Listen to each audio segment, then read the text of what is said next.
This is sick. There's an incredibly good video footage of the guy who got assaulted by Nicholas. And Nicholas, I was going to do a clean walkthrough, but we'll do it again. So I'm sitting here on my yoga mat. Oh, honey? That's some honey. Oh, hi, thank you, honey. You want those cans? You got them? You need them? No, you're good. Okay, so I'm sitting here on my yoga mat doing my knitting. Quinton's over there pushing Dwayne around, who's about 5'2", 120 pounds max, maybe 110. Tipsy drunk, 57, almost elderly, okay? 58, somewhere like that. And then you've got Quinton, who's about 6'1", maybe 6'2", I don't know. He's pretty big, burly shoulders, pushing this little man around. I say, hey, Quinton, you shouldn't be picking on someone smaller than you. Don't pick on the little guy. I don't even care, how irritating he is, right? I'm not like that. I don't believe in violence. The guy comes over here. Quinton is just hanging there, and then his victim's right here. And I say, don't pick on the little guy. Verbal self-defense of this guy. He storms impetuously, walking as fast as he can, and clocks him with two hands to the shoulder. Knocks him over, and he's rolling. His head is facing this way. His feet are facing that way. George is on that side. We don't know what's going to happen. It's amazing he didn't crack his head open, because he kind of fell on his shoulders and rolled with the punch. It was kind of amazing how little, but he's getting the wind knocked out of him.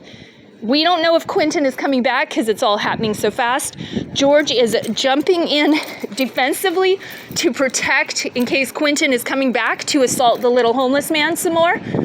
And then Trax, who's Adam, the beautiful redhead with the smushed ankle, jumps at George to attack George. That's completely illogical, drunk thinking, but Trax loves to fight anyone.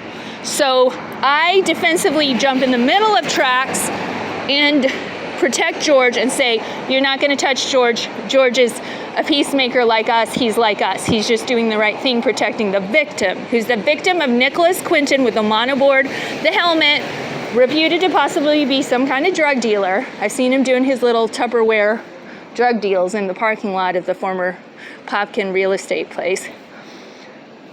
Former bank, credit union. And, okay, here are my fellow witnesses. Stephen, the handsome gentleman. There's Dre. There's Trax. There's Sierra. There are more witnesses. There's a few other people. I can't recall who, though. I'm sitting here with Stephen thinking, gosh, this is pretty intense. I tell Quinton, you go turn yourself into the police. You turn yourself into the police, because all the pressure's on us to report his violence now. And we know Osarch is against the police, so we don't want to upset Osarch by being the one who snitches. Quinton is directly linked to why Osarch is still sending me threatening letters to intimidate me for reporting a crime. And as I'm thinking about it with Stephen, who's black, Dre's black, we're thinking, oh man, the last thing we black men want to deal with is more cops. Maybe these cops in Astoria aren't as trigger happy as back on the other side of the country where we grew up, but this sucks. You're putting us in a no-win situation. You have a little white bully beating up on someone smaller than him, frail, fragile, tipsy, can't even stand up properly, and then Stephen's like, well, he's got medical distress. We better call on that. So I call non-emergency, describe medical distress. Quinton is sped away in his mom's getaway car, like a station wagon, as I shout at him, you need to call the police on yourself. You don't have any business assaulting anyone smaller than you. And I'm completely shaken days afterward. I had homeless people that weren't even there telling me it was no big deal. Don't make a big deal out of it. Erin and Osarch never once asked me what happened. As far as they're concerned, it never happened, okay? So I just met the guy in the wheelchair who Quinton bloodied. About a month or 2 months later, Quinton's going to the emergency room because he bruised his knuckles, smashing up the head of a man in a wheelchair. Okay, and can a wheelchair get into this facility? Absolutely hell no. There's absolutely no paratransit lift. There's no elevator. And there's no way in hell a homeless person in a wheelchair can get down that treacherous death trap staircase, okay? So the wheelchair guy is forced to be out here on the pavement getting beaten up by Quinton. And where does Quinton go? He goes to Lifeboat Services Beacon Clubhouse for mental illness, okay?